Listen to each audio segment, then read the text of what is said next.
Michael Trump's reportedly considering sending more warships to Iran. Of course, Netanyahu's on his way to the White House for talks. What's going to happen here?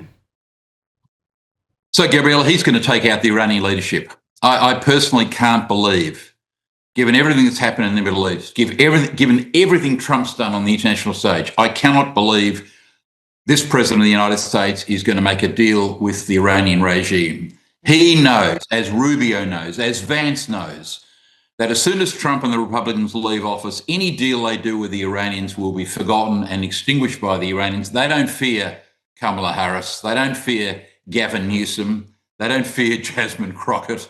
Any deal with Iran will last till 2028 and that'll be over. So I can't believe that he's going to leave 90 million Iranians hanging by a thread.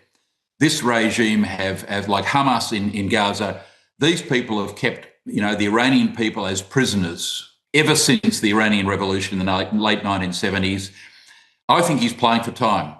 I think he's getting all his military assets in place. I think he's putting missile defence systems in the countries that are amongst his Arab allies who may not have had those defence systems in place. And I think most importantly, he's waiting for General Raisin Kane to tell him how any bombing of Iran will bring about regime change. There's no point bombing Iran if you don't bring about regime change. I think Trump has firmly fixed in his mind to get rid of this regime. Of course, they cannot be trusted. Once he's fixed up the Iranian regime, then we can look forward, Gabriella, to President Marco Rubio of Cuba by the end of the year, hopefully. Well, we'll be watching it very closely. I want to get your thoughts on what's happening in the UK before we talk about Australia. Of course, Keir Starmer is under more and more pressure to resign. He's been in the top job for just 18 months and he's been in the firing line over his decision to hire Peter Mandelson as the UK's ambassador to the US, despite being warned about his ties to Jeffrey Epstein. What's your assessment of this and how much longer does Starmer have left? Well, not that much longer, but they've got to agree on a challenger. There's 5 or 6, potential candidates for Angela Rayner down in the list of people that want to take over. I think what we can say with certainty is this: Starmer's got zero chance of winning the 28 election. He won't get re-elected under any circumstances. Secondly, most politicians who fight to get to the top like he has don't want to give it away easily. He wants them to come and get him. He doesn't respect the people around him.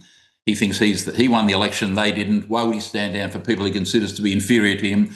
So I think he'll fight on. Sooner or later, the Labor Party in Britain will tap him on the shoulder, try and get him to go. If he doesn't, he'll be defeated in a ballot. You've even got the Scottish Labor leader already calling on to stand down. Those calls will grow louder.